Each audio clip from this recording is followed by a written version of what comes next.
I was driving home from school for Thanksgiving break. It was dark, even though it was only 7 p.m. I always hated when it started to get dark so early. I always felt like I was missing out on the day when it would be dark by the time I got out of class.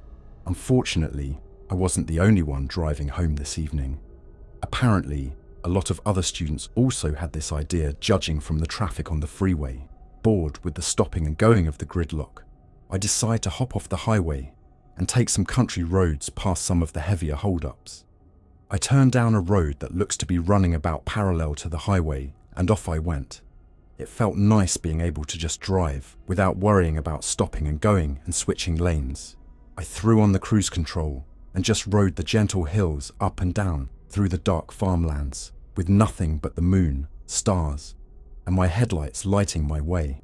But after about 20 minutes, the farmlands turned to forest, and I lost the moon and stars.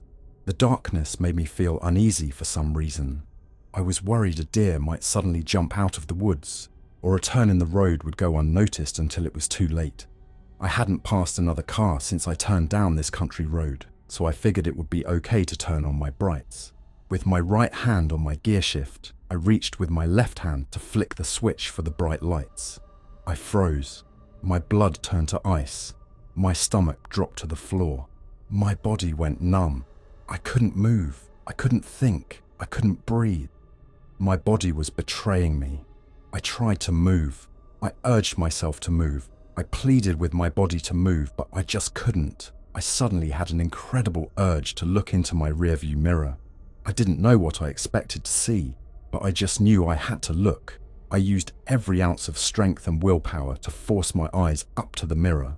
Inch by agonizingly slow inch, my eyes slid across the interior of my car, until finally my eyes came to the mirror. A girl? In the back seat of my car sat what appeared to be a young woman in a dress. My brain was numb. I could not comprehend what was happening. She seemed to radiate some sort of pale grey light, but she wasn't illuminating her surroundings. Her wavy hair fell past her shoulders, and her expressionless face was sprinkled with freckles.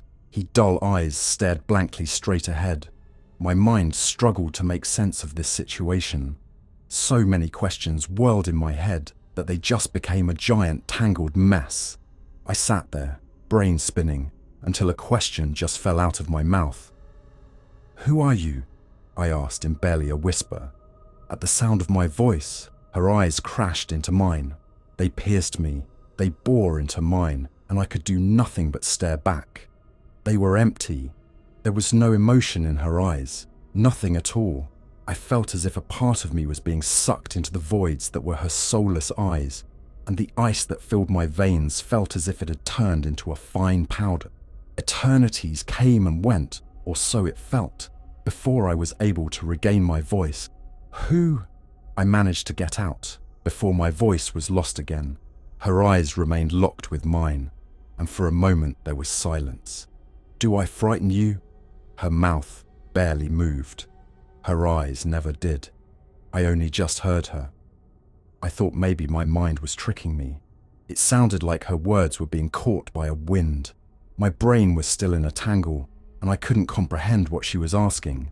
I wanted to answer, to tell her yes, she was in fact scaring me to death, in hopes that maybe she would stop. But there was a question nagging at the back of my mind that finally made its way through all the clutter. "Are you a ghost?" I whispered. Her eyes continued to burrow into mine, digging deeper and deeper into me. My body was going cold, but my mind was beginning to clear. "Does my presence frighten you?" she asked again, her eyes never wavering.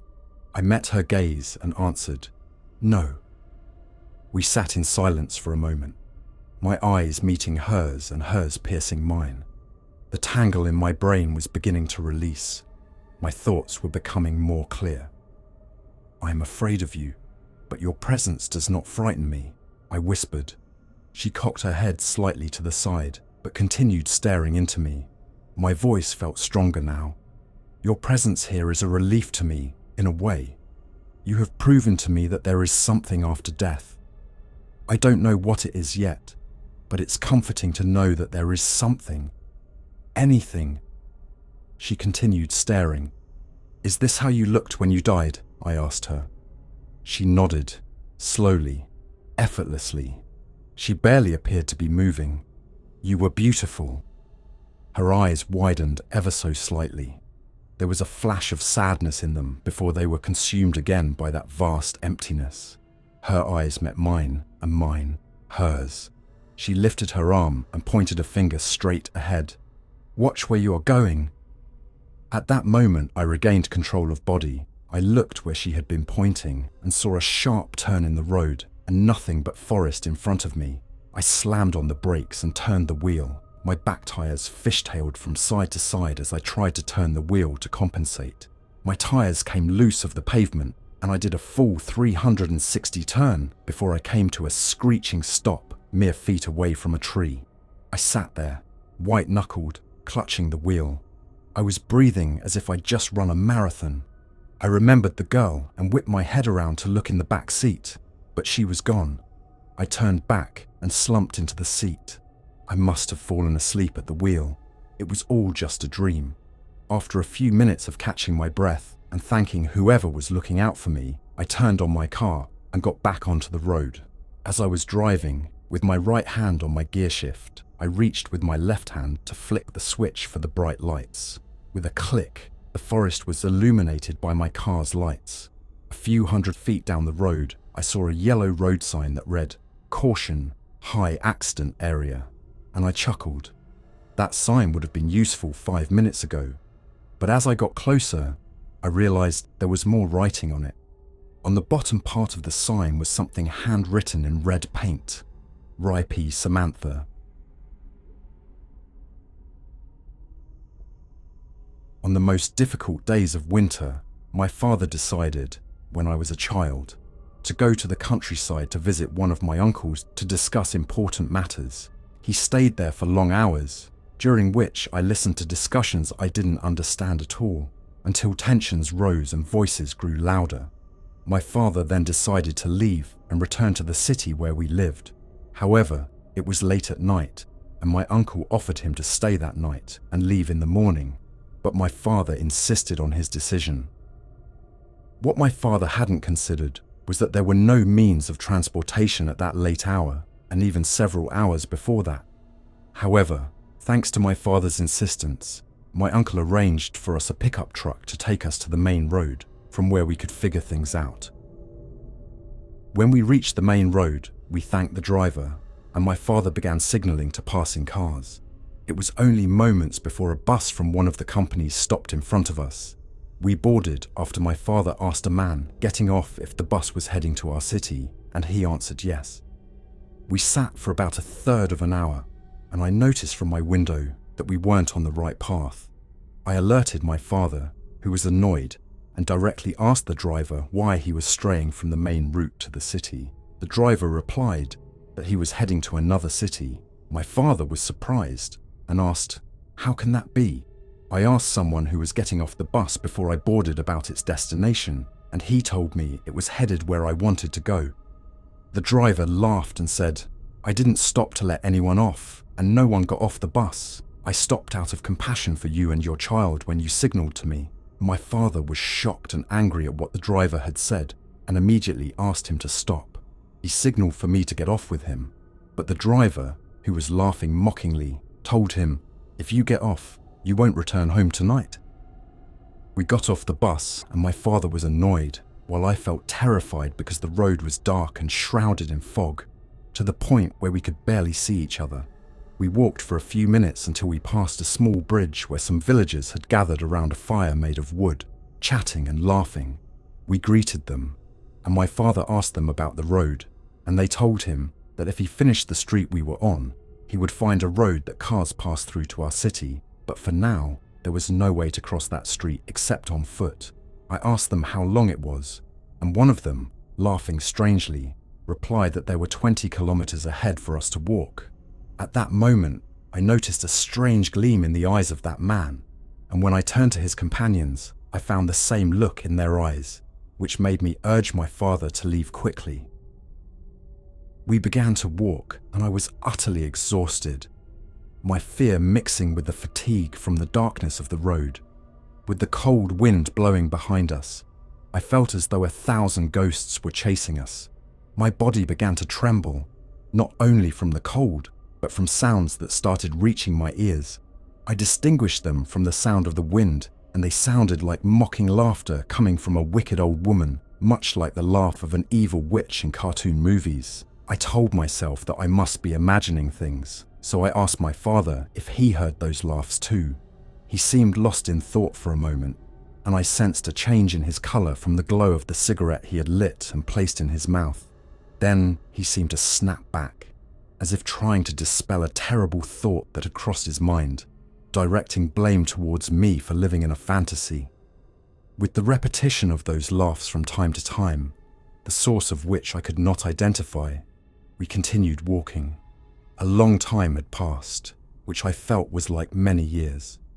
Suddenly, from among the reeds on either side of the road, a four-legged animal emerged, walking with a significant height off the ground, opening its jaws and displaying its teeth, with its eyes shining brightly despite the darkness. It started walking towards us as if determined to harm us. It moved beside my father, then in front of us, then beside me, and then again behind us. My father told me it was a wolf, and had he not been lighting cigarettes one after another, it would have pounced on us. He held my hand tightly to prevent me from straying away from him. After a while of that fierce wolf chasing us, it dashed away, glancing back as if something was pursuing it. My father looked in the direction the wolf had been staring at and saw an old woman calling out to him in a raspy voice, gesturing for him to come closer. My father hesitated for a moment, then decided to approach her, curious about her. I heard her telling him, "Continue on your path with your son without looking back, or they will take you without return, and you will reach the end of the road shortly, God willing." My father asked her who would take us and why, but she responded that he should not ask and should not even think of looking back, or else terrible things would happen. My father thanked her, and we continued on our way. After a few minutes of walking, we felt someone hastening behind us and heard the sounds of people panting from running. I was about to turn back to see what was happening when my father pressed my hand firmly and said, "Don't look back. Didn't you hear what the old woman said?" As if he had begun to believe her words. Indeed, after a few minutes of walking since our encounter with the old woman, we could feel someone chasing us from behind. Yet we did not look back. And soon we spotted lights in the distance, which later turned out to be lights from the main road we aimed to reach. We thanked God and began to hurry our steps until we reached that road. From that moment on, the sounds of our pursuers behind us faded away little by little, along with cries of despair. We reached the main road, and my father and I began to signal to passing cars until a minibus stopped in front of us. The driver looked at us in astonishment and asked my father, "What are you doing here? And which road did you come from?" My father told him that we had come from the road we were on and didn't know where it went. The driver thanked God for our safety and offered us a drink of water, then told us a strange story, that our exit from that road was, in itself, a miracle, as many accidents had occurred there, claiming numerous lives. He added that drug dealers used to find refuge along its sides, but they stopped doing so after finding one of their own dead every morning, especially if that person had been guarding them the night before, showing signs of panic, or if someone disappeared without a trace. Even the police, who were aware of the drug dealers using the edges of that road as their refuge, dared not venture there.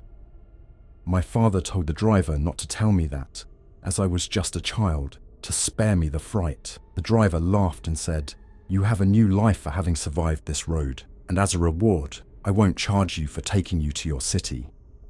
We reached our city safely at dawn, and I couldn't believe that we had spent the previous night in that terrifying ordeal and had returned home safely from it.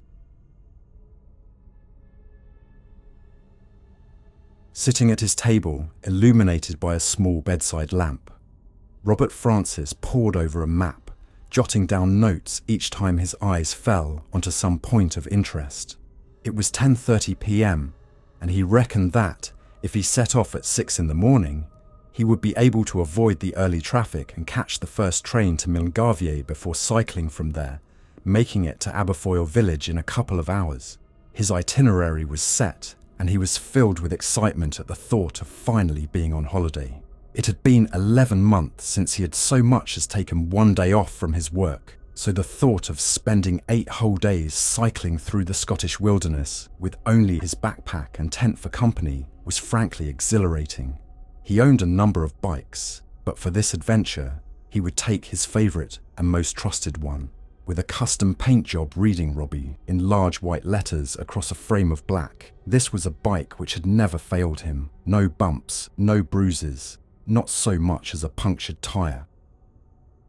In the morning, Robert woke filled with excitement, starting the day with purpose, negotiating the little traffic there was in the city with glee. Before he knew it, he was hopping off of the train in Milngavie and making his way along quiet country roads towards Aberfoyle.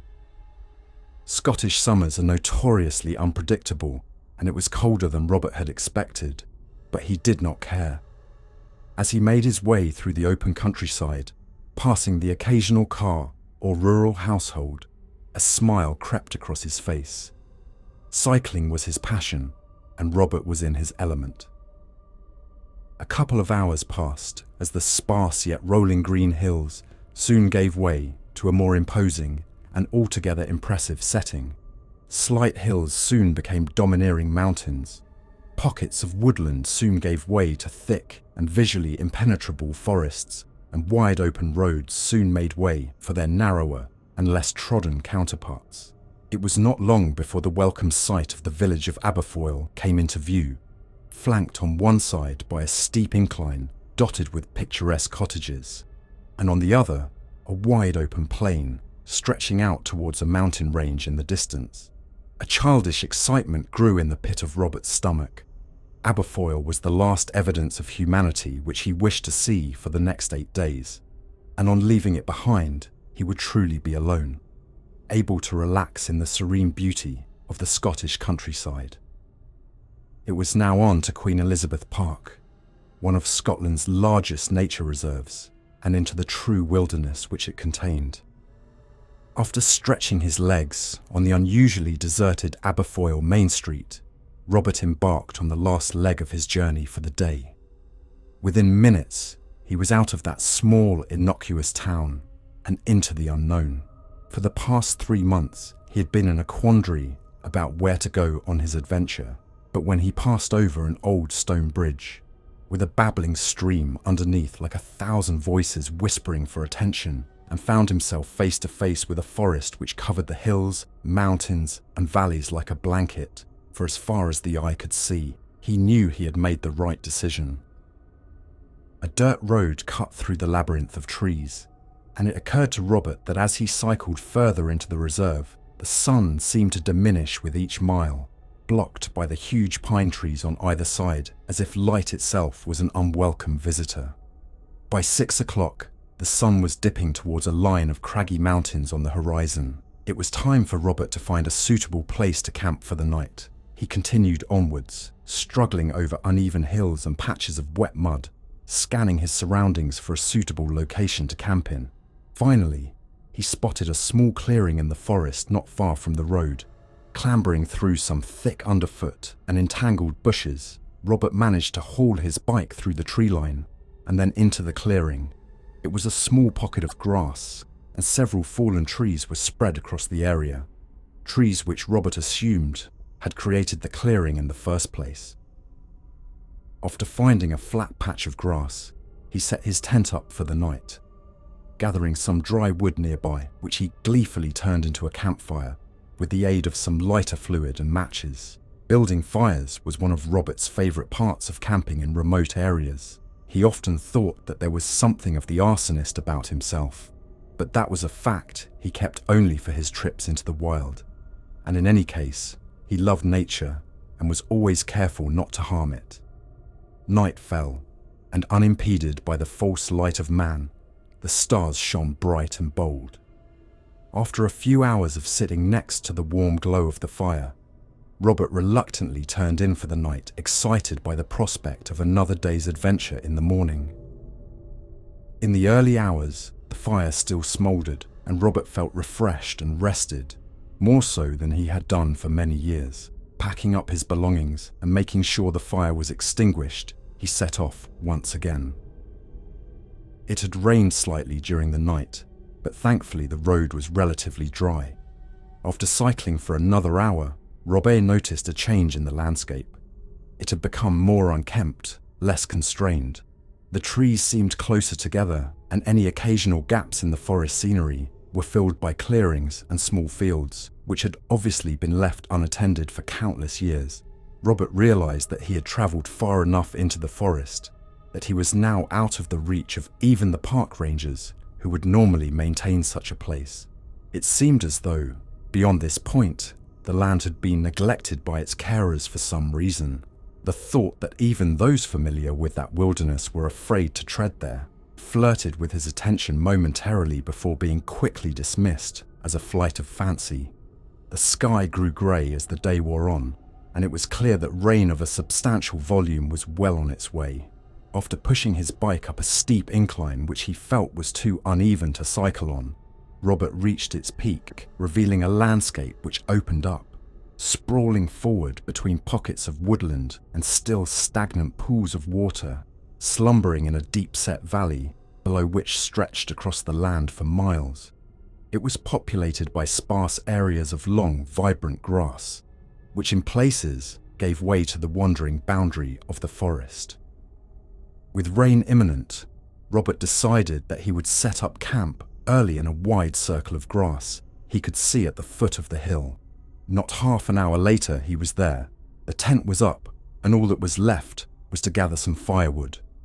It was important to get a fire going as quickly as possible, as the Scottish midges, a type of fly which feeds on blood, were out in force and the smoke would help disperse them. The only problem was that Robert had picked a camping spot dominated more so by grass, bushes, and shrubs than trees. He would have to venture out across the valley for a little while and gather from one of the wooded areas nearby.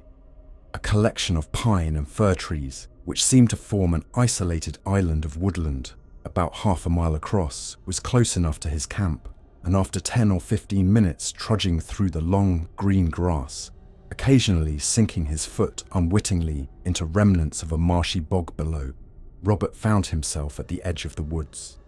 Its boundary was dominated by older trees, which had long since withered, covered by thick brown hanging moss, nature's own burial shroud. The broken trunks of once beautiful and majestic pines and sycamores littered the ground, open and rotting from the inside, not unlike a poor wounded animal. It occurred to Robert that these woods seemed somehow out of place. The trees did not belong to the landscape as others did. The long grass which characterized the entire area seemed to thin out and change from a healthy natural green color to a morbid yellow-brown. As this thought ruminated, accompanied by an increasing sense of unexplainable dread, Robert realized that he was looking at a large dead ring of grass which followed the tree line perfectly, encircling that pocket of woodland as if marking the limits of a tomb. On their own, in a forgotten part of the world, many would have been cautious of such a sight, but Robert quickly shook off his initial sense of vigilance, finding the area to be an intriguing natural occurrence, and with a bold stride stepped over the woodland threshold into the dim light within. On the forest floor, he could see many relics of past trees lying on the ground, but the wood was soaked through as if it had lay for countless years at the bottom of a river, and Robert rationalized that dead wood further into the area would be drier, as the canopy above grew increasingly thicker with each step, sheltering below from the rain. Scanning the floor, Robert looked up and suddenly realized that he had wandered quite far into the woodland interior. Indeed, while it was daylight outside, the woodland trees were now blotting the sun from the sky, and if he had not known better, he would have sworn it was dusk. At last, he found a collection of broken branches and logs which were dry. Robert knew this was as far as he should go, as it was becoming increasingly difficult to navigate through the trees, which seemed to be growing closer together. their branches often interlinked and touching, as if trying to keep those inside from escaping. What a silly thought, Robert smirked to himself. It had started to rain, and although he could hear the drops of water pelting off of the leaves above, his surroundings were perfectly dry. It made sense to make his way back and get a fire started as soon as possible, because once everything was wet, it would prove increasingly difficult to do so. He quickly gathered the last of the wood up into his arms, but just as he turned to leave and follow his own tracks on the pine-covered floor out of those unnerving woods, something caught his eye. Several feet away, obscured by a ring of trees particularly close to one another, appeared to be a strange arrangement of stones on the ground. Robert being Robert, he just had to investigate. After clawing his way through a net of branches, he found himself staring at what looked suspiciously like a grave. Hundreds of uneven grey stones the size of a fist, and some substantially bigger, had been piled on top of one another about 3 feet wide, 7 feet long, and a couple of feet off of the ground. It looked as though a mourner had marked the resting place of a body. A shudder crept up Robert's spine as he momentarily experienced a feeling as of being watched. He soon abandoned this frightened state when he noticed that lying around the stones was a collection of randomly scattered belongings. Several empty beer cans lay strewn on the floor. A jumper covered in rotting leaves sat on the ground, while a sleeping bag, scraps of newspaper, and even some old food cans betrayed the grave for what it really was. Someone's campsite. Robert breathed a sigh of relief and surmised from his surroundings that a few students had probably come here in the summer, got caught in the rain, moving into the woods to remain dry. The stones were probably just placed there out of boredom, or even as a prank to creep out any passerby in the future. University summers really were great, Robert thought, casting a fleeting eye back to memories of summer trips with his friends. One thing about the stone configuration, however, intrigued him. Sticking out between 2 plain grey rocks on the side of the pile was a stone which appeared to be markedly different from the rest. Triangular in shape, it was wider than a human hand, smooth in places, and not dissimilar to black marble, tapering off to a dull point at one end. Before he really considered it with any degree of scrutiny, Robert dropped the firewood, bent over and tugged at the stone. It felt polished and cold in his hands, but it seemed to not wish to leave its home, wedged as it was so tightly amongst the other rocks. Growing slightly exasperated, Robert wrapped both his hands around the stone, and finally, with an exerted judder backwards, it was free. Staring at it intently, it looked suspiciously like an ancient axe head. Whether it was or not, Robert was not qualified to answer, but it certainly looked like a man-made object, and he could see chisel marks along its side. Perhaps the previous campers found it nearby and then used the rock in their construction without knowing of its significance. Robert was excited by the prospect and knew instantly that on his return home he would ask a friend of his, who had studied archaeology at university, whether it was what he suspected. After examining the object for some time, Robert was reminded by the sound of rain above that he really should make his way back to his campsite. Pocketing the stone, he bent over to pick up the firewood, but as he did so, he heard a noise. It appeared as though one of the stones on the pile had slid off and landed on the ground. A creeping sense of unease slowly started to exert itself upon Robert's nerves. He quickly picked up the firewood, leaving the rest of the stones unmoved, and began to make his way back. With every step, something deep within himself was telling Robert that he was no longer alone, and in fact, that he was being followed by someone in the woods. But with every glance backwards, he could see nothing. A few times he even fancied that he heard the sound of twigs and pines cracking underfoot, but again, no one was there. Breathing a sigh of relief, the tree line came into view, and Robert was filled with delight, knowing that in a few moments he would be back out in the open. But just before he reached the periphery of the woods, he heard a crack again. This time, it was definite. It was louder than before, more pronounced, and accompanied by the hairs on the back of his neck rising in unison. He was convinced that someone was standing just a few feet behind, staring at him. Caught between the fear of knowing and the fear of not knowing, Robert finally turned around slowly. Yes, there it was. He saw it. Only for a moment, but he saw it. A shoulder or arm, something disappearing behind a tree nearby. Robert's mouth grew dry, making it difficult to swallow, and his heart started to thud deep within his chest. He began to backpedal slowly, hoping that he would not trip on an unseen root or weed on the floor, leaving him vulnerable on the ground. With each step, the forest grew lighter, and as he neared its edge, the light from outside bathed its interior in a bluish hue. He did not take his eyes off of the large sycamore trunk where that shadowy figure seemed to be hiding, not for one moment. It was peculiar, but an overpowering sense of safety out in the open dominated his thoughts.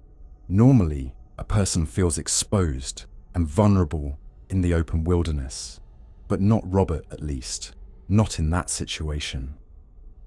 As he edged slowly towards the grassy plain outside, the subtle, foreboding sound of leaves rustling and swaying almost in anger progressed into a crescendo of noise. But there was no wind to gust, no breeze to disturb. There was only one conclusion to be reached. Something was moving, and then he was outside, out of the woods, away from whoever had been following, no, not following, stalking him. Robert was not a superstitious man. You could not afford to be when camping alone in such remote locations, as the mind tends to play tricks, twisting the benign sounds of nature into something much more malevolent. But regardless, he did not wish to stay around long enough to find out who his unwanted companion in the woods had been.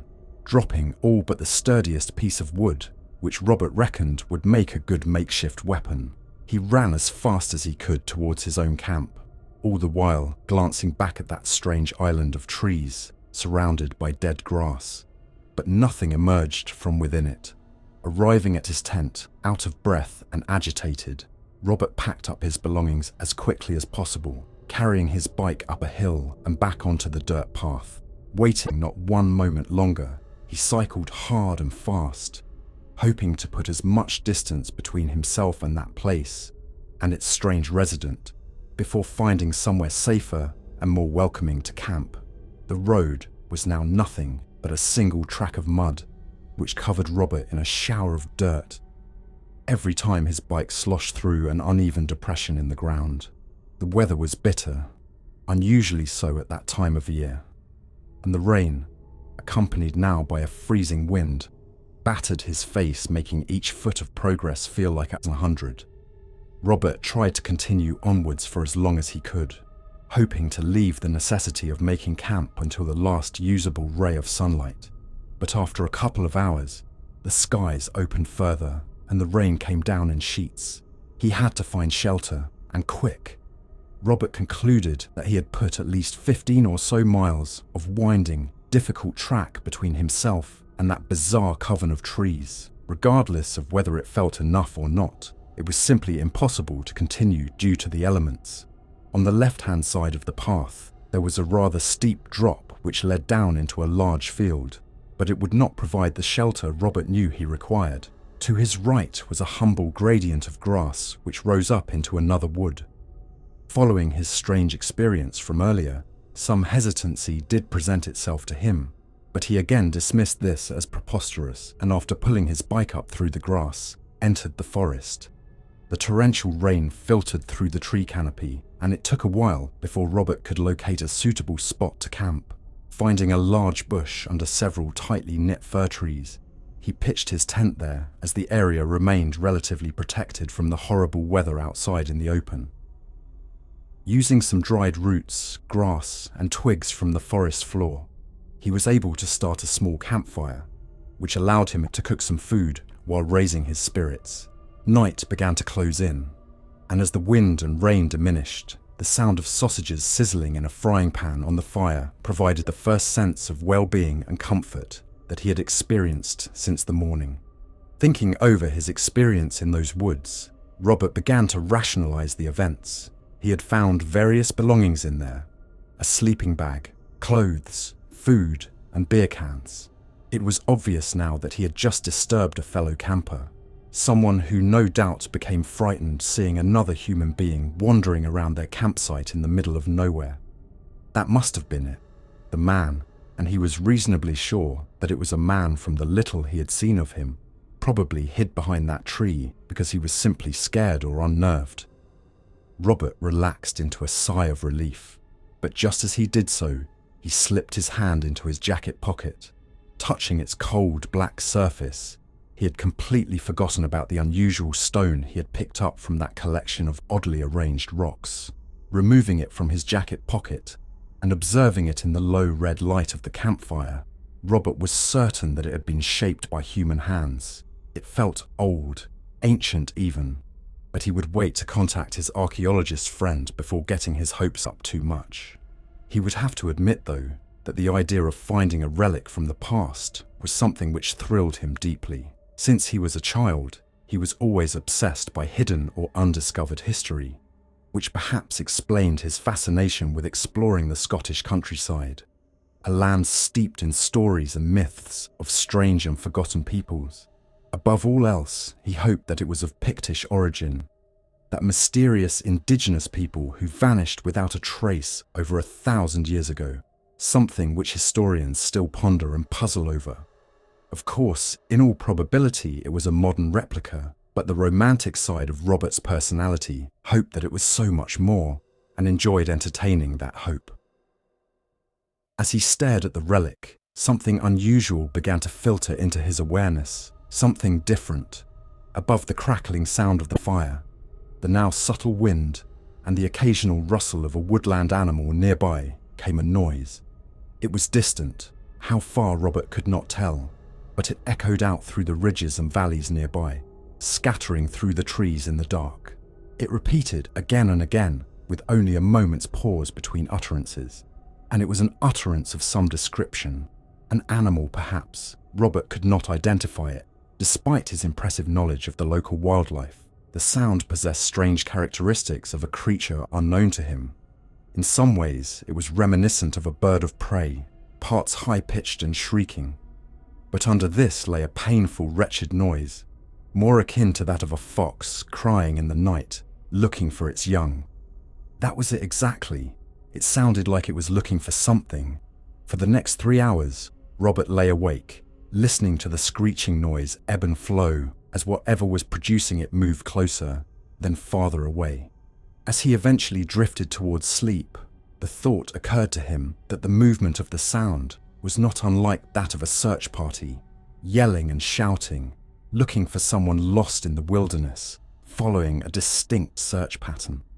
In the cold light of day, the noise was gone, and while Robert had accepted that what had scared him yesterday was simply a timid camper, cautious of a stranger nearby, he still could not shake a feeling of impending dread deep from the pit of his stomach. The day passed quickly, and while Robert made good progress, he did not do so with the delight he had previously exhibited. Something toxic lay in his mind, just outside of his awareness, something which suffocated his spirits. That night again he camped in a clearing, and yet again that same horrible shriek screamed out across the wilderness looking for something lost, something precious, shrieked with one subtle difference from the night before. It was closer. Sleep did not come easy once more, and Robert fancied that during the night he had heard footsteps nearby, but attributed these to the simple nocturnal wanderings of a lonely deer or stag. While the following day remained overcast and grey, the wind and rain were gone, both a distant memory, but for the occasional accumulation of water on the dirt track. Robert moved onwards, negotiating a network of paths while realizing that he had strayed from his intended route at some juncture. He was confident, however, that he knew where he was, and that this change would simply be a small detour and nothing more. At times he made great progress when the ground was even enough, stopping occasionally to take in a variety of deep-set valleys and rising peaks. Uncharacteristically, however, he kept his distance as much as he could from the woods and forests which often accompanied the road. While dismissing it as merely his imagination, at times he felt like there was something within them, peering out from the dark, watching. It was late afternoon, and Robert was beginning to feel tired.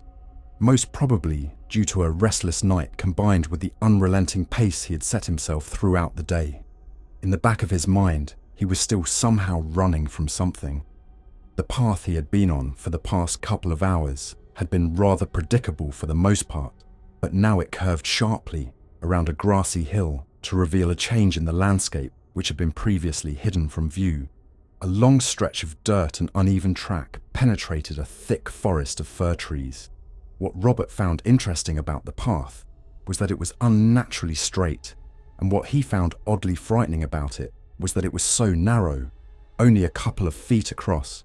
Spreading your arms, you could touch both sides of the forest.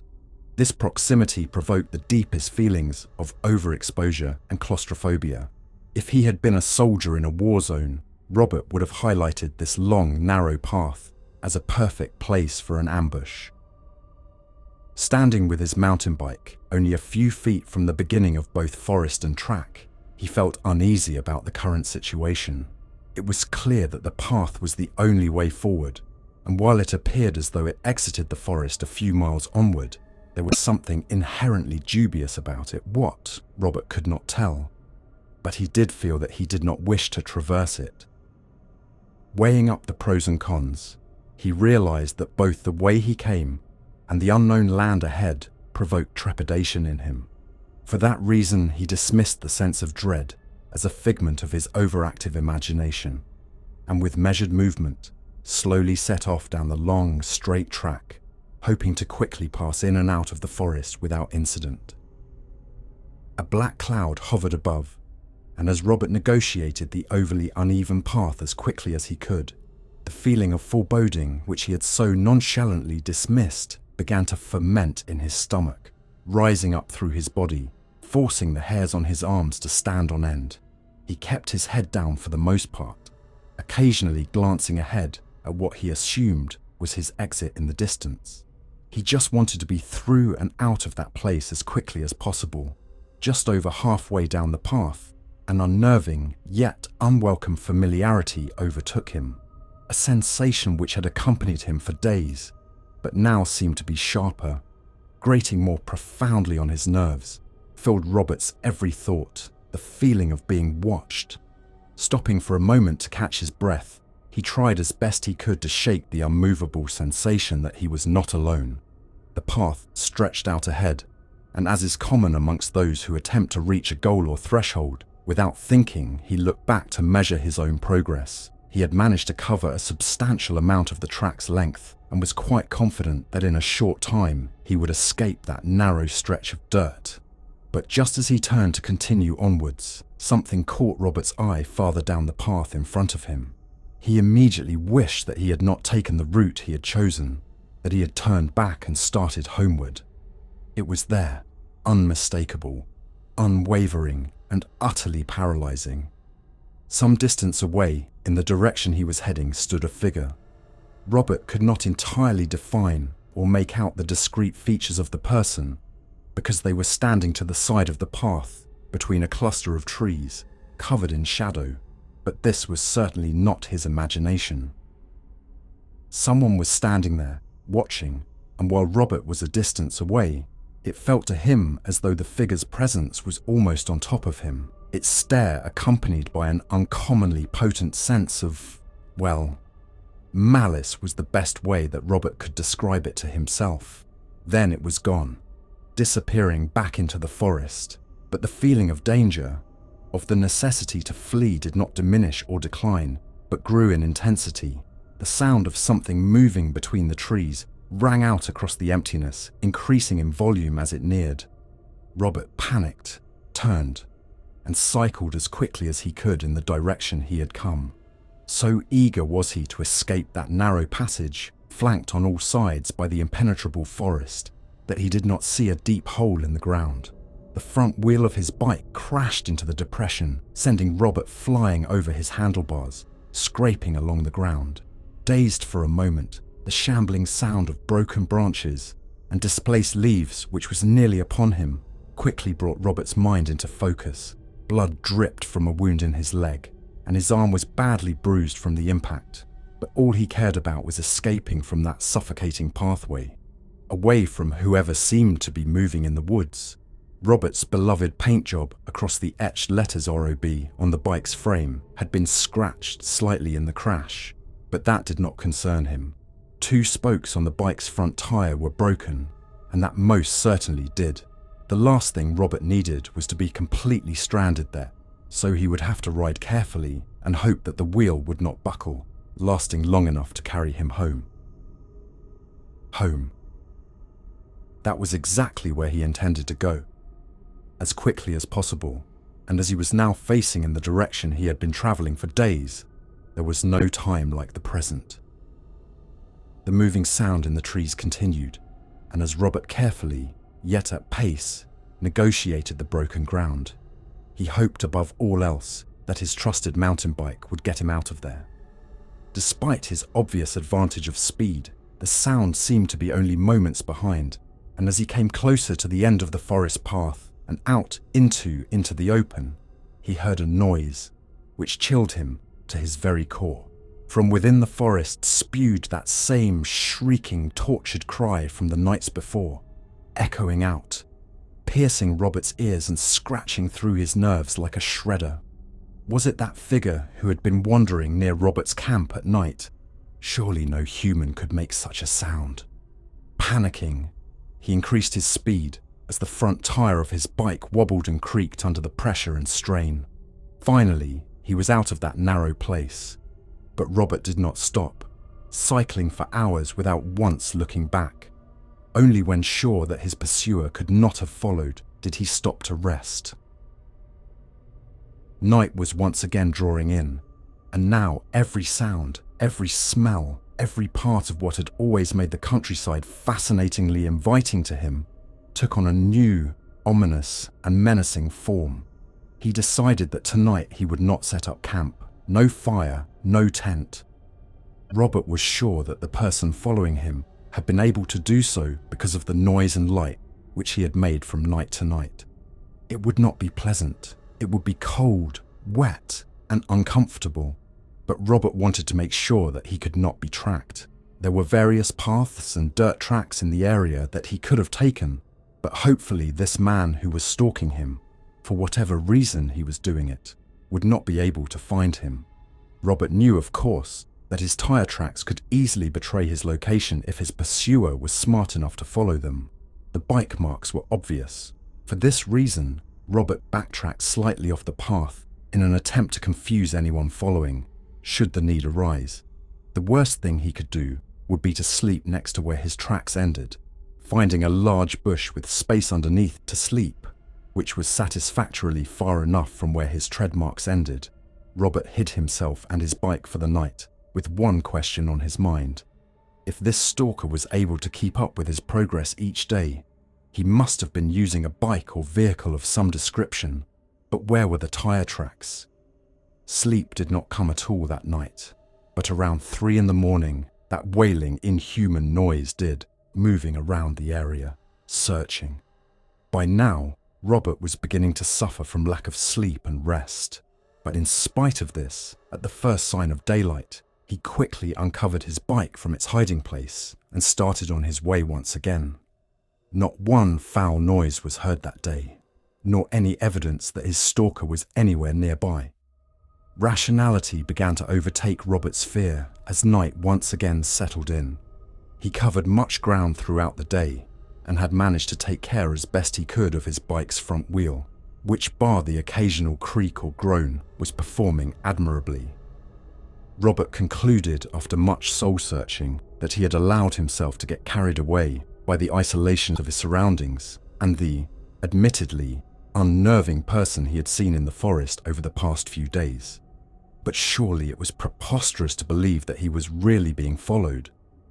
Perhaps the individual he had seen was not the same from that strange island of trees. It would make more sense that it was in fact just another camper. Maybe there were a few of them, and that explained the noises. And as for the unfamiliar animal screeching at night, it must just be a species of bird in the area which he had never heard before. That night, Robert would set a campfire. He would cook his food, eat well, and enjoy the solitary countryside as he had intended to for such a long time since planning his holiday. After locating a suitable spot in the forest, this is exactly what he did. He cooked on a roaring campfire and sat for hours gazing at the night sky through the branches of the trees above. There were no noises, no strange shrieks, no shambling footsteps in the darkness, nothing. Confident that his unwelcome travelling companion had been left far behind, Robert retired to his tent exhausted, in much need of a well-earned rest. 2 paltry hours of sleep later, however, Robert woke to the sound of something stirring outside of his tent. He had left the campfire burning as he was uncomfortable in spending another night in darkness, and its flames seemed to dance, shifting and changing shape in the night air, casting shadows all around onto the thin canvas of Robert's tent like a naturally occurring cinema screen, casting one shadow in particular, the shadow of someone sitting by the fire. Robert froze. His mouth went dry, and his breathing became shallow and anxious. He could not believe that he had been so stupid to persuade himself that no one was following him. In lighting another fire, he had led them directly to where he slept, and now they had the upper hand. God knew what they wanted. After a moment of utter terror, Robert realized that he needed to defend himself. Sitting up slowly and pulling his sleeping bag off and out from under him as quietly as possible, he scanned the tent looking for something he could cannibalize as a weapon, but anything of any weight was in his backpack. A metallic torch, the wood he had taken days earlier, a glass bottle, etc. And he had stupidly left that outside of the tent. He cursed himself for being so reckless and could scarcely believe that he had left his bag outside, when he always kept it inside, away from rain and wild animals. Exhaustion was the only explanation, but that did not help his current circumstances at all. Then he remembered the old axe head, the black rock he had found at the stranger's camp. Indeed, if it was a hand axe as he suspected, Robert reckoned it could still deal a nasty, perhaps even fatal blow. Running his fingers along its once sharp ridges, Robert composed himself, never for a second taking his eyes from the shadow projected by the fire onto the tent wall. The door to the tent was luckily unzipped, but the 2 flaps from the outer fly sheet were draped over the entrance, obscuring his view. With one eye, he peeked through the slit between the 2 flaps of canvas. Slowly, there it was, someone sitting at the campfire. By his build, Robert was certain it was a man. The backlight of the campfire made it difficult to decipher any of his features, but the shoulders were broad, strong, and it was clear that this man had been in the wilderness for some time, as it appeared that he was wearing rags of cloth which hung loosely around him. His head was covered in long strands of black, wet hair, which had clumped together in places, presumably because it had not been washed for some time. Staring at the back of the man's head, Robert tried as best he could to subdue his fear. He thought that he could conceivably sneak up behind him and knock him out with a blow to the back of the head with the black stone. But that could be murder, and Robert did not even know if the man was violent. Perhaps he was a nomadic type, a gypsy, a traveller. Yes. Maybe it was best to wait. Maybe he would just wander off into the woods, although that seemed unlikely. Just as Robert affirmed to himself that if the man made a move towards the tent, he would rush out into the open and fight him head-on, he noticed something. Something was odd about the way the man was sitting. First of all, he was sitting still. So still that you would be forgiven for mistaking him for a statue. Not the slightest movement was made, nor was there any indication of life at all. No subtle shifting of weight, no rising and falling of breath. Nothing. While this stillness was unnerving, it was Robert's second observation which bothered him the most.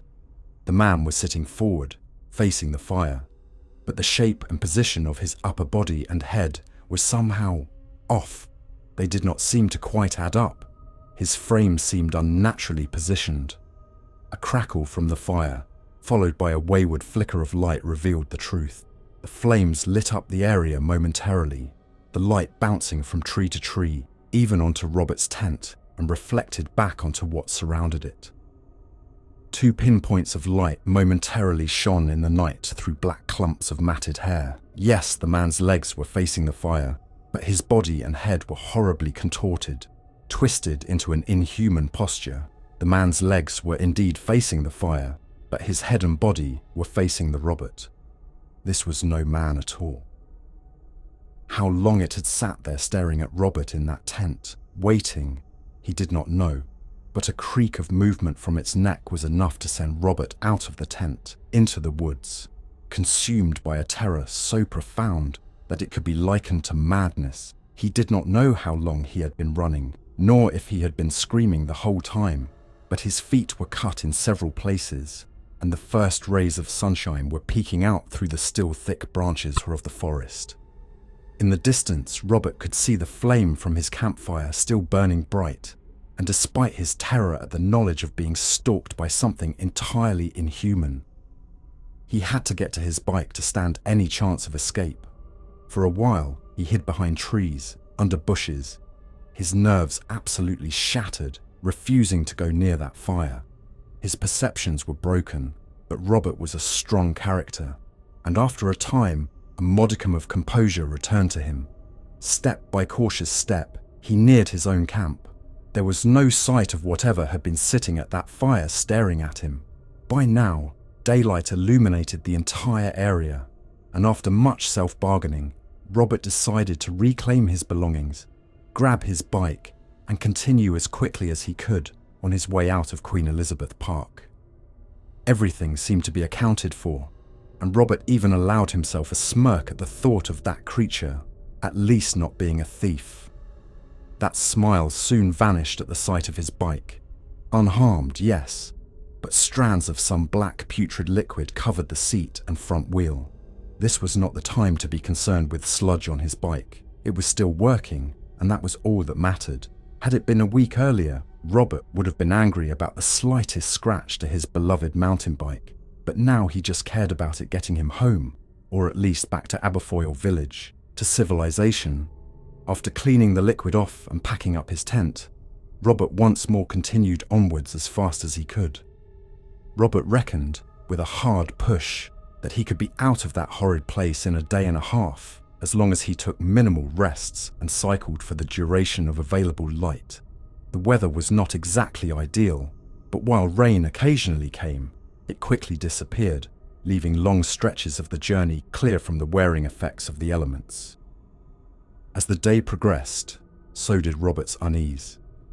He felt oppressed on all sides, as if he was running from something terrible, yet nearing an undefined danger. A horrible realization bubbled up from his subconscious. What if that thing followed him all the way home? As this thought swirled around in his mind, he passed over the crest of a hill and down again, suddenly realizing what was wrong and why he was feeling so much unease about what lay ahead. A gulf in the land opened up before him. Pockets of stagnant water lay strewn between stretches of marshland and long grass, and in the center there it lay, that horrible island of wretchedness. It was the woods where Robert had first seen his pursuer, and then in a flash it all made perfect sense. Call it superstition, call it blind stupidity, whatever you would call it, Robert knew that he did not wish to see that twisted man again. As a child, he had been told ghost stories of people disturbing graves, and the ghosts of dead rising up to haunt the living, but he never took much stock in such things, not until now. What he did know was that he had inadvertently triggered the whole terrifying ordeal. He took something which did not belong to him. After hiding his bike in the long grass, Robert trudged towards that isolated pocket of woodland where what he now knew to be a grave lay, minus one oddly shaped black stone. He half expected for that thing to be sitting next to its resting place, but while there were a number of strange noises and movements between the trees, there was no sign of Robert's unwelcome guest. He assumed it was still out there looking for him. Finally, he found the grave, that elongated pattern of stacked rocks and stones. After locating the gap where he had torn the black stone from, Robert wedged it back in as hard as he could. A noise echoed from the other side of the woods, and Robert did not wish to hang around to find out what it was. running as fast as he could over roots, mud, leaves, and fallen branches. He jumped out of that dark place into the open outdoors, filled with a sense of accomplishment and utter relief. It was not long before he was back on the dirt path, moving forward on his bike in search of one more place to sleep for the night, then home the next day. A weight had been lifted from Robert's shoulders. He knew he had unwittingly disturbed something unimaginable, unfathomable, but by returning that which he had taken, he had narrowly escaped what he assumed would have been a terrible fate, death, or perhaps worse. There was no explanation of this feeling of elation and survival. He just knew deep down that he had righted his wrong. That night, Robert lay in his tent. It was dark, as he had decided against a campfire, just to be on the safe side. He was confident that he would be left alone, however, and took great comfort in knowing that he was safe, while looking forward to the next day and the comfort of home. That was a funny thought. A man who had always adored the countryside, detesting the humdrum of daily city life, looking forward to a couch, a television, a beer, and a warm bed. Next year he would holiday at a sunny resort, lie on a beach for a couple of weeks, one preferably far removed from his homeland. Robert closed his eyes with a smile on his face. The noise which he had heard outside for so many nights suddenly screeched at a blood-curdling and overpowering volume. Without having to open his eyes, Robert knew. The sound did not come from the woods. It came from inside the tent. Robert Francis was never seen or heard from again. Scotland is old. It has an ancient and hidden history of peoples and places long forgotten, but perhaps some trace remains, isolated and alone in the bitter wilderness. So should you ever wish to wander the hills, forests, or lochs of this old country, bear one thing in mind. If you find a collection of stones heaped together, not unlike a grave, and they are surrounded by trinkets of modernity, a sleeping bag, food cans, or perhaps even an old bike with the name Robbie etched into it, walk on. Do not look back. Do not touch anything, whether it is an unusual black stone or a simple piece of forest wood. Above all else, most certainly never take a souvenir, for those who lie in slumber nearby may just take one from you